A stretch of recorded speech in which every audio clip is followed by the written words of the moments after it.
In this section, we are going to revise lecture number 6 of modern physics.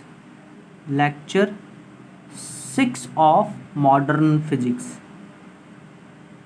Modern physics. Lecture 6 of modern physics. इसमें सबसे पहले हम ये सीखेंगे कि रदरफोर्ड साहब ने एक बेसिकली जो उन्होंने एटॉमिक मॉडल दिया था रदरफोर्ड के अकॉर्डिंग रदरफोर्ड ये बोलते थे कि एक न्यूक्लियस के चारों तरफ ऑर्बिट्स होते हैं, इस ऑर्बिट में इलेक्ट्रॉन घूमता है। अच्छा, ये तो रदरफोर्ड ने बोल दिया था, पर हमें पता है कि जब भी एक इलेक्ट्रॉन एक्सेलरेट करता है तो वो कुछ रेडिएशन छोड़ेगा, रेडिएशन इमिट करेगा। तो इस इलेक्ट्रॉन का जो एनर्जी है, इस रेडिएशन से इमिट करने से क्या होगा, एनर्जी कम होगा। तो एनर्जी कम होगा तो ये इलेक्ट्रॉन जिस एनर्जी से ऑर्बिट में चक्कर काट रहा था, सिंस एनर्जी कम होगा तो अब ये इलेक्ट्रॉन क्या करेगा, इसका ऑर्बिट का जो रेडियस है वो धीरे धीरे कम होगा और एक समय जाकर के वो न्यूक्लियस में जाकर के कूद जाएगा। तो ये थ्योरी है। रदरफोर्ड ने इस चीज़ को एक्सप्लेन नहीं किया था, पर ऐसा तो होता नहीं है कि इलेक्ट्रॉन का ऑर्बिट का जो रेडियस है वो छोटा होते होते न्यूक्लियस में कूद जाता है। तो रदरफोर्ड के पास इसका कोई जवाब नहीं था। तो इसको बोलते हैं रदरफोर्ड ड्रॉबैक। इस रदरफोर्ड के ड्रॉबैक को डी ब्रॉगली साहब ने क्लियर किया था। अच्छा, डी ब्रॉगली के अकॉर्डिंग देखिए, सबसे पहली तो बात है कि जब इलेक्ट्रॉन जो है वो सर्कुलर पाथ में रोटेट करता है तो क्लासिकल मैकेनिक्स के अकॉर्डिंग, किसके, क्लासिकल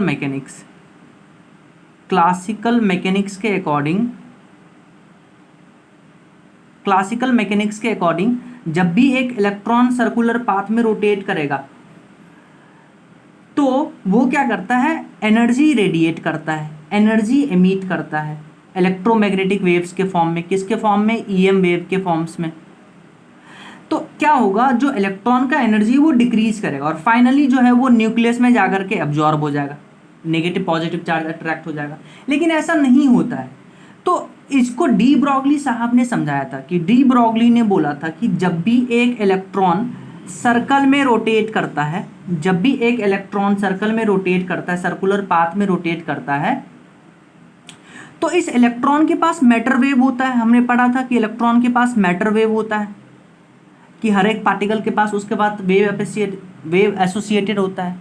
तो ये मैटर वेव जब यहाँ सर्कुलर पाथ में घूमेगा तो ये क्लोज लूप बनाएगा। ये वेव जो है क्लोज्ड पाथ में बाउंडेड होगा, और जब भी वेव क्लोज पाथ में बाउंडेड होता है तो वो स्टैंडिंग वेव बनाता है, और हमें पता है कि स्टैंडिंग वेव का जो एनर्जी होता है वो कांस्टेंट होता है। तो एनर्जी जो है वो बाउंड होगा इन फॉर्म ऑफ स्टैंडिंग वेव। तो इसीलिए जब भी इलेक्ट्रॉन घूमता है तो वो एनर्जी रेडिएट नहीं करता है, उसका एनर्जी कम नहीं होगा। तो इसको डी ब्रॉगली ने समझाया था। तो इसको लिख लेते हैं। रदरफोर्ड का ड्रॉबैक क्या था। रदरफोर्ड बेसिकली उन्होंने बताया था कि जब भी रदरफोर्ड ने बताया कि न्यूक्लियस के चारों तरफ इलेक्ट्रॉन सर्कुलर पाथ में घूमते हैं, लेकिन मैक्सवेल ने बोला था कि electron rotates in circular path according to classical mechanics. When charge particle accelerated it will radiate energy in form of electromagnetic wave, that's why energy of electron decreases. ठीक है, and finally it will be absorbed by nucleus. But ऐसा नहीं होता है, ऐसा हो ही नहीं सकता। तो इस चीज को एक्सप्लेन करते हैं डी ब्रॉगली साहब। कैसे, सुनिए। According to de Broglie, when electron is rotated in circular path, its matter wave bounded in closed path, that's why energy remains bounded or form standing wave। और standing wave का जो energy होता है वो constant होता है।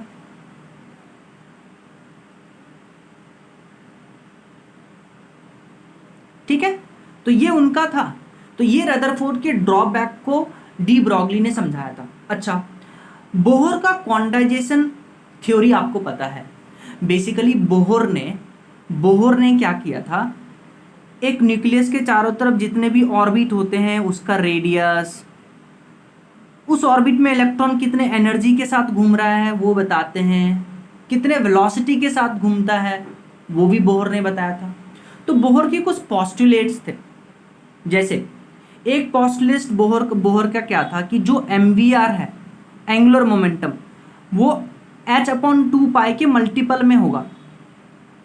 तो ये पॉस्टुलेट, ये जो बोहर का क्वांटाइजेशन थ्योरी है MVR = NH/2, ये तो बोहर ने दे दिया, पर इसका कोई प्रूफ नहीं दिया था बोहर साहब ने इसका प्रूफ नहीं दिया था उन्होंने कुछ। लेकिन इसका प्रूफ डी ब्रॉगली के कॉन्सेप्ट से आता है, तो उसी को पढ़ते हैं। तो लेट्स अंडरस्टैंड दिस। सो हम बात कर रहे हैं कि डी ब्रॉगली ने कैसे MVR = NH/2 को प्रूव किया था, इस चीज को देख रहे हैं। अच्छा, ध्यान से सुनिए। डी ब्रॉगली के अकॉर्डिंग जब भी एक इलेक्ट्रॉन सर्कुलर पाथ में रोटेट करता है, सर्कुलर ऑर्बिट में रोटेट करता है, तो इस सर्कुलर ऑर्बिट का जो लेंथ है, ये जो लेंथ है सर्कुलर ऑर्बिट के लेंथ को हम सरकमफेरेंस बुलाते हैं। सरकमफेरेंस क्या होता है? सर्कुलर ऑर्बिट का लेंथ। तो डी ब्रॉगली के अकॉर्डिंग जब भी एक इलेक्ट्रॉन सर्कुलर ऑर्बिट में घूमता है तो इस सर्कुलर ऑर्बिट का जो लेंथ है यानी कि सरकमफेरेंस जो है is a complete multiple of de Broglie wavelength. अच्छा, डी ब्रॉगली वेवलेंथ आपको पता है लैम्डा = h/mv होता है। तो डी ब्रॉगली बोलते हैं कि जब भी एक इलेक्ट्रॉन घूमेगा सर्कुलर ऑर्बिट में तो उसका सरकमफेरेंस मतलब 2πr। तो डी ब्रॉगली बोलते हैं कि इस सर्कुलर ऑर्बिट का जो सरकमफेरेंस है वो मल्टीपल होगा किसके? डी ब्रॉगली वेवलेंथ के मल्टीपल में होगा। तो ये बोलते हैं डी ब्रॉगली साहब। तो यहां से देखिए 2πr = n और लैम्डा के जगह h/mv लिख सकते हैं, ठीक है। तो mv को आप इधर लेके आइए और 2π को नीचे लेके आइए, तो MVR = NH/2π। तो देखिए प्रूफ हो गया। और n क्या है? n का वैल्यू हो सकता है 1 2 3 4 एटसेट्रा। तो ये आ गया। तो ये बोहर का कंडीशन हमने प्रूव कर दिया डी ब्रॉगली हाइपोथेसिस को यूज करके। अच्छा, अगर आप यहाँ पे n = 1 रखते हैं तो ये फर्स्ट ऑर्बिट की बात हो रही है। अगर आप यहाँ पे n = 1 रखते हैं तो ये फर्स्ट ऑर्बिट का बात हो गया। तो फर्स्ट ऑर्बिट में देखिए जितना वैल्यू ऑफ n होगा उतना नंबर ऑफ वेव बनेगा, यानी कि अगर आप n = 1 बात करते हैं तो ये फर्स्ट ऑर्बिट है। तो ध्यान रखिएगा फर्स्ट ऑर्बिट में एक वेव बनेगा। सिमिलरली n = 2 बोलते हैं तो ये सेकेंड ऑर्बिट होगा, तो इसमें 2 वेव बनेंगे। तो ये बात हुई, तो इसको लिख लेते हैं। सो हम बात कर रहे हैं explanation of Bohr's quantization theory. Bohr के अकॉर्डिंग जो बेसिकली MVR है, एंगुलर मोमेंटम, = NH/2π। बोहर ने इसका कोई प्रूफ नहीं दिया था, प्रूव किया था डी ब्रॉगली साहब ने। According to D. Broglie, when electron rotate in a circular orbit, length of its path यानी कि circumference is a complete multiple of D. Broglie wavelength। तो देखिए circumference 2πr होता है, is a complete multiple यानी कि n, और ये है lambda of D. Broglie। तो 2πr = n lambda of D. Broglie। तो यहाँ से MV इधर आए तो MVR = NH/2π। तो ये हमने बोहर के क्वांटाइजेशन थ्योरी को एक्सप्लेन किया डी ब्रॉगली के हाइपोथेसिस से। आप n = 1 रखिए तो इसको फर्स्ट ऑर्बिट बुलाएंगे, तो फर्स्ट ऑर्बिट में एक वेव, सेकेंड ऑर्बिट में 2 वेव, थर्ड ऑर्बिट में 3 वेव। अब हम कुछ इंपॉर्टेंट फॉर्मूला के बारे में बात करेंगे, ध्यान से सुनिए। अभी आपने पढ़ा कि जो लैम्डा है वो होता है h/p, lambda D Broglie wavelength है और p इज मोमेंटम, ठीक है। और आपको ये भी पता है जो ट्रांसलेशनल काइनेटिक एनर्जी होता है, ट्रांसलेशनल काइनेटिक एनर्जी होता है 12 mv²। और यहाँ जो मास लेते हैं वो रेस्ट मास लेते हैं, इसलिए हमने m0 लगाया है। और काइनेटिक एनर्जी का एक और फॉर्मूला होता है momentum square upon 2 into rest mass. ये भी फॉर्मूला होता है काइनेटिक एनर्जी का। तो यहाँ से देखिए मोमेंटम को क्या लिख सकते हैं, इसको इधर लेके आइए, रूट में लेके जाइए, तो मोमेंटम हो जाएगा root under kinetic energy 2 into kinetic energy into rest mass. ये मोमेंटम का फॉर्मूला आ जाएगा।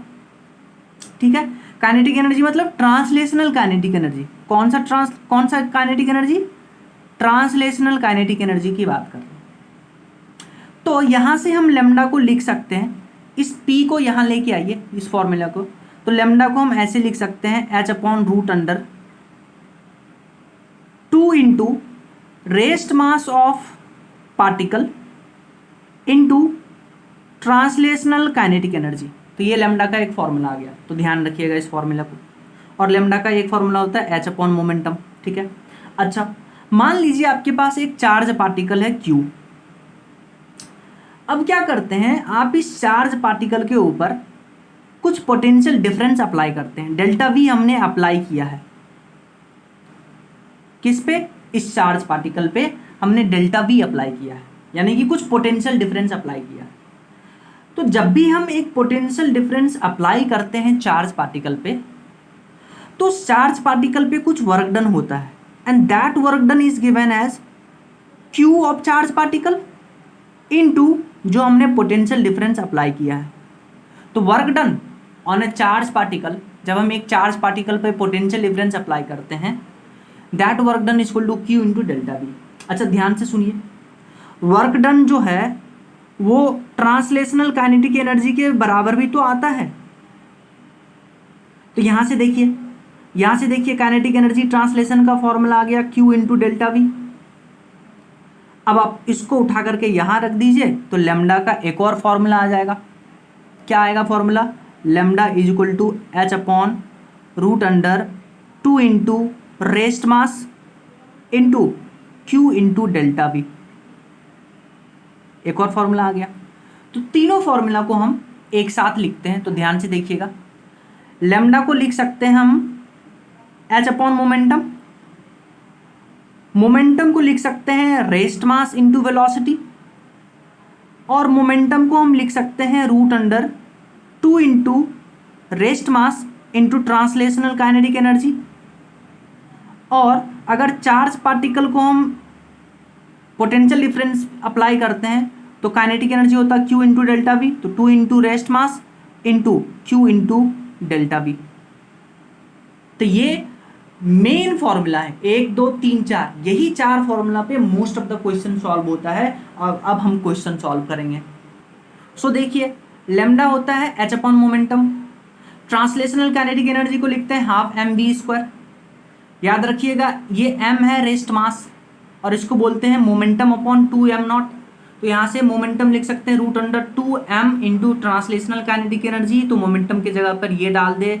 फिर अगर हम चार्ज पार्टिकल को डेल्टा V से अप्लाई करते हैं, तो वर्क डन होता है Q इंटू डेल्टा V, यही ट्रांसलेशनल काइनेटिक एनर्जी है, तो ट्रांसलेशनल काइनेटिक एनर्जी पर Q इंटू डेल्टा V रखे। ये 4 फॉर्मूला इंपॉर्टेंट है। अब हम एक क्वेश्चन करते हैं, ध्यान से सुनिए।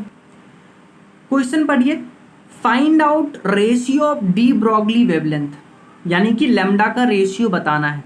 लेमडा मतलब de Broglie wavelength associated with electron, proton, deuteron, alpha particle. यानी कि यहाँ 4 पार्टिकल हैं, electron, proton, deuteron, alpha particle. इन चारों का डी ब्रॉगली वेवलेंथ इसके साथ जो एसोसिएटेड है वो बताना है। कब? जब ये मूव करता है। पहला क्वेश्चन सेम मोमेंटम से, दूसरा क्वेश्चन सेम वेलोसिटी से, तीसरा क्वेश्चन सेम काइनेटिक एनर्जी से, चौथा क्वेश्चन सेम पोटेंशियल डिफरेंस से। उससे पहले हम ये पढ़े, ये क्वेश्चन सॉल्व करें, आप ये समझिए कि आपके पास पार्टिकल हैं electron, proton, deuteron, alpha particle. ये टेबल बहुत इंपॉर्टेंट है, क्योंकि इस टेबल पे इस चैप्टर में ही नहीं बल्कि क्लास 12 के सम ऑफ द फिजिक्स चैप्टर में भी क्वेश्चन आता है। तो ध्यान से देखिए, हम क्या कर रहे हैं, इन चारों पार्टिकल का मास और चार्ज लिखेंगे। तो देखिए, इलेक्ट्रॉन को हम बीटा माइनस से रिप्रेजेंट करते हैं। अगर कहीं भी बीटा माइनस दिखे तो आप समझिएगा वो इलेक्ट्रॉन ही है। तो इलेक्ट्रॉन को ही बीटा माइनस पार्टिकल बुलाते हैं। और इसको रिप्रेजेंट करते हैं ई चार्ज से। इलेक्ट्रॉन ई चार्ज ऊपर 0 -1, यानी कि इलेक्ट्रॉन पे चार्ज होता है -1 और ऊपर एटॉमिक मास 0। ठीक है, यानी ऐसे रिप्रेजेंट करते हैं, -1 E0 को इलेक्ट्रॉन से रिप्रेजेंट करते हैं। फिर प्रोटॉन को हम 1H1 से डिनोट करते हैं, ये याद रखिएगा। ड्यूट्रॉन को 1H2 से डिनोट करते हैं और अल्फा पार्टिकल को 2He4 यानी कि हीलियम 4 न्यूक्लियाई को अल्फा पार्टिकल बोल जाते हैं। अच्छा ध्यान से सुनिए, इलेक्ट्रॉन का जो मास होता है, अच्छा पहले तो ये समझिए कि इलेक्ट्रॉन, प्रोटॉन, न्यूट्रॉन और अल्फा पार्टिकल सबका जो मास है वो हम मास ऑफ प्रोटॉन के रिस्पेक्ट में बोलेंगे। तो हम ऐसा बोलते हैं कि जो इलेक्ट्रॉन का मास है वो मास of proton divided by 1836 times है। तो यानी यहां से हम ये बोल सकते हैं कि mass of proton is equal to 1836 times mass of electron. Yes और नो? ठीक है, तो यहां से मास ऑफ इलेक्ट्रॉन निकला, mass of proton divided by 1836 time. ठीक है, मास ऑफ प्रोटॉन तो मास ऑफ प्रोटॉन ही लिख रहे हैं।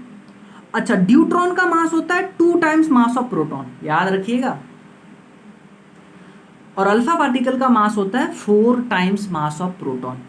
अच्छा, चार्ज सुनिए अब। इलेक्ट्रॉन पे जैसे कि मैंने बोला था कि नेगेटिव ई का चार्ज होता है, प्रोटॉन पे प्लस ई का चार्ज होता है, ड्यूट्रॉन पे प्लस ई का चार्ज होता है और अल्फा पार्टिकल पे +2 ई का चार्ज होता है। अच्छा, मास ऑफ प्रोटॉन होता है 1.67 इंटू 10⁻⁻27 kg, ये भी ध्यान में रखिएगा। ठीक है, अच्छा साहब, अब ये हो गया। अच्छा, अब निकालते हैं सबका। आपको बोला कि ratio of de Broglie wavelength निकालना है electron, proton, neutron, alpha particle का। कब? जब वो सेम मोमेंटम से है। अच्छा ध्यान से देखिए, मोमेंटम सेम है। अभी अभी हमने पढ़ा था lambda is equal to H/P होता है। मोमेंटम सेम है, H कांस्टेंट है तो लेमडा भी सेम होगा, तो सब के लिए लेमडा सेम होगा। अच्छा, सेम वेलोसिटी कर दीजिए। ध्यान से देखिए, आपने वेलोसिटी सेम कर दिया, तो जैसे ही आपने वेलोसिटी सेम किया तो आपको पता है lambda is equal to H/mb होता है। वेलोसिटी सेम है, H कांस्टेंट है, तो lambda is inversely proportional to mass of each particle. तो lambda of electron ratio proton neutron alpha होगा 1 mass of electron is to 1 mass of proton is to 1 mass of neutron mass of alpha. सबका value अभी अभी आपने बताया है, सबका डाल दीजिए और सिंपल रेशियो में कन्वर्ट करिए। अच्छा नेक्स्ट देखिए, बोला kinetic energy same, question number 3 में। तो लेमडा होता है H/√अंडर rest mass into kinetic energy, वो भी ट्रांसलेशनल। देखिए ये कांस्टेंट है, ये कांस्टेंट है, ये कांस्टेंट है, तो lambda is inversely proportional to mass. ठीक है, वहां पे लेमडा था, वहां था lambda inversely proportional to mass, यहाँ है lambda inversely proportional to √m। तो वापस से सॉल्व कर लीजिए। ठीक है, फिर क्वेश्चन नंबर 4 में बोला कि पोटेंशियल डिफरेंस सेम कर दिए। तो देखिए आपको ये फॉर्मूला पता है, लेमडा इज इक्वल टू H/√अंडर 2m³v। देखिए ये सेम कर दिए, H सेम कर दिए, 2 सेम है, तो lambda is inversely proportional to √under mass of each particle and charge of each particle. तो हम ये ऐसे कर लेंगे सबका डाल करके। ठीक है, अभी अभी हम पढ़ा। फिर अब नेक्स्ट क्वेश्चन देखते हैं। इस क्वेश्चन को पढ़िए। इस क्वेश्चन में बोला de Broglie wavelength of proton, de Broglie wavelength of proton is equal to de Broglie wavelength of alpha particle. अच्छा, lambda of proton is equal to lambda of alpha particle बोल दिया है question में, और बोला if applied potential on proton is 48 volt, यानी कि applied potential on proton is 48 volt, find out applied potential on alpha particle. बहुत simple सा है, अभी आपने पढ़ा लेमडा का वैल्यू होता है H/√अंडर 2m³v। ठीक है, तो आपको प्रोटॉन और अल्फा पार्टिकल है, तो प्रोटॉन और अल्फा पार्टिकल इन दोनों के लिए ये इक्वेशन बराबर कर दीजिए। तो H/√अंडर mass of proton, charge of proton और डेल्टा V ऑफ प्रोटॉन, और H/√अंडर 2 into mass of alpha, Q of alpha, delta V of alpha. यही तो निकालना है। ये खत्म, रूट्स दोनों तरफ रूट खत्म, तो डेल्टा V ऑफ अल्फा आ जाएगा यहाँ से। अच्छा इस क्वेश्चन को पढ़िए। D Broglie wavelength of proton is 2 times of neutron, यानी कि de Broglie of proton is 2 times of neutron. Applied potential of deuteron is 10 volt, यानी कि डेल्टा वी जो ड्यूट्रॉन पे लगाया गया है वो है 10 वोल्ट। तो find out applied potential of proton. पिछले क्वेश्चन जैसा ही है क्या, लेकिन यहाँ पे 2 लगा दिया तो कोई बात नहीं, हम फॉर्मूला लगाएंगे, क्वेश्चन सॉल्व करेंगे। Okay, this question is very important क्योंकि इसमें वेव ऑप्टिक्स भी यूज हो रहा है। तो ध्यान से सुनिए क्या बोला। बोला in a single slit diffraction. अच्छा, डिफ्रैक्शन हम वेव ऑप्टिक्स में पढ़ते हैं कि एक सिंगल स्लिट से अगर हम लाइट वेव पास करवाते हैं तो ये डिफ्रैक्ट करके अलग अलग पैटर्न बनाता है।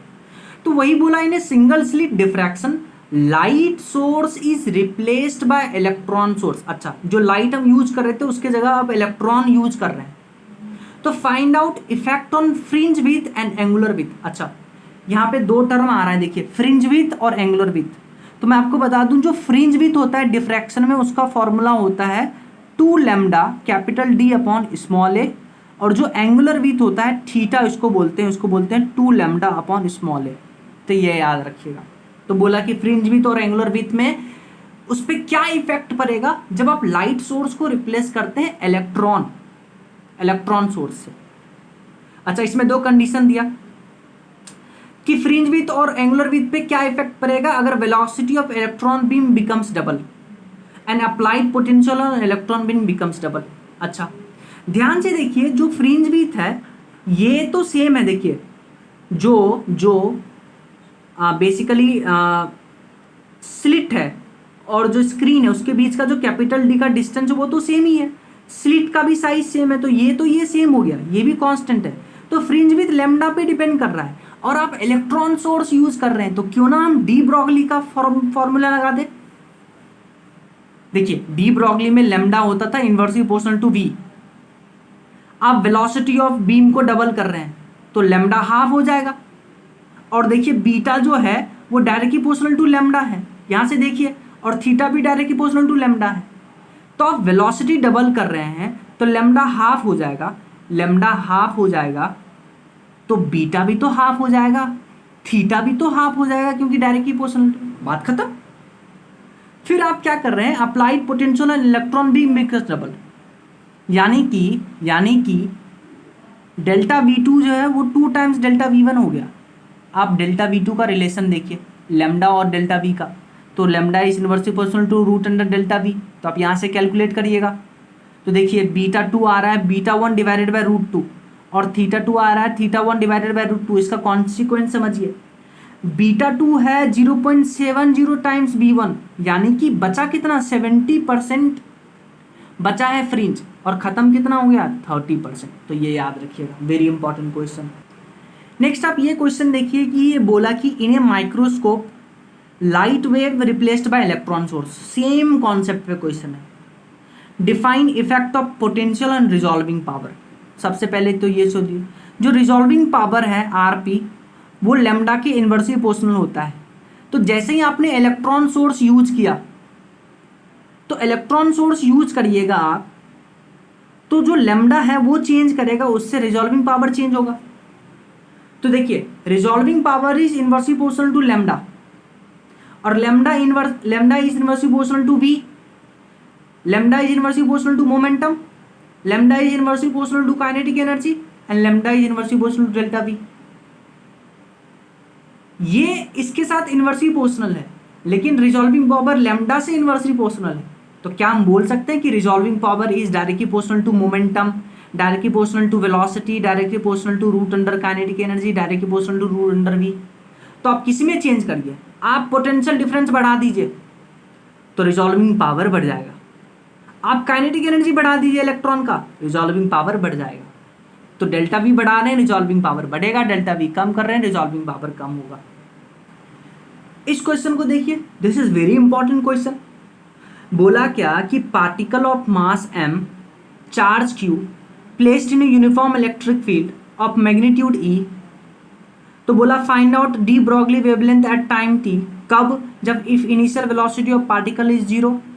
Second question enter with speed u parallel to the electric field. Third question enter with speed u anti parallel to the electric field. अच्छा, पहले तो आप कंडीशन ड्रॉ करिए।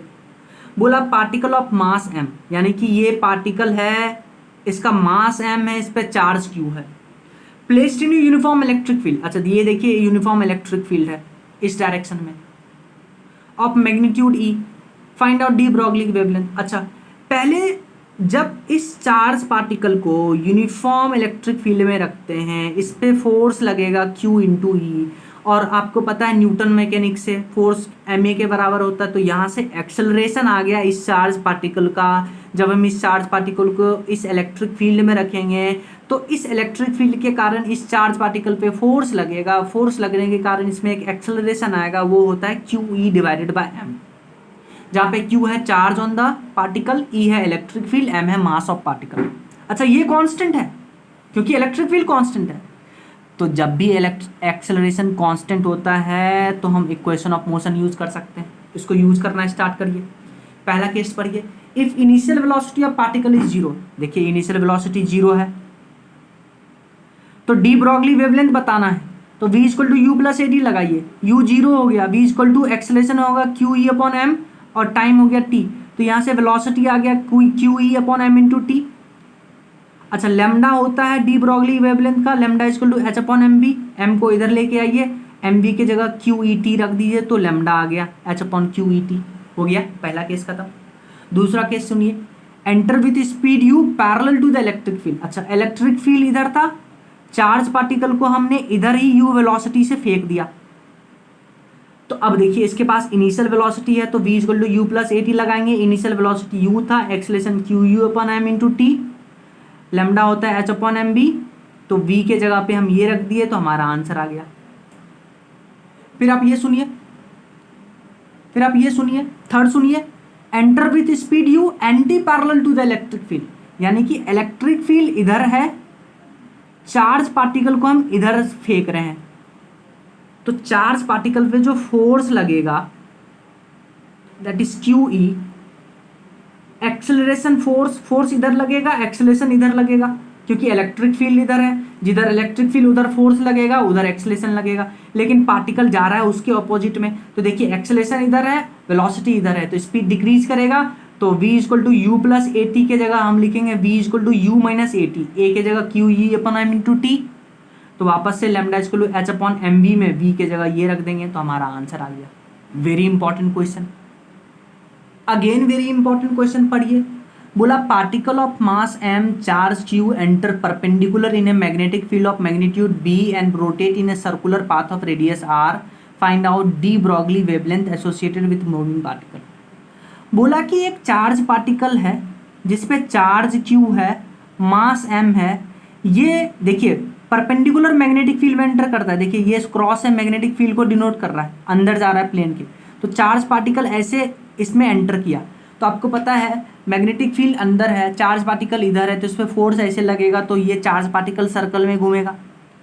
अच्छा सर्कल में घूमने के लिए इस चार्ज पार्टिकल को एक सेंट्रीपिटल फोर्स चाहिए, और ये फोर्स कौन प्रोवाइड करेगा? हाँ मैग्नेटिक फील्ड से लगने वाला फोर्स, और वो फोर्स होता है QVV साइन थीटा, तो QVV साइन 90, क्योंकि फोर्स और मैग्नेटिक फील्ड के बीच का एंगल है 90 डिग्री, तो QVV sine 90 equal to MV square upon R।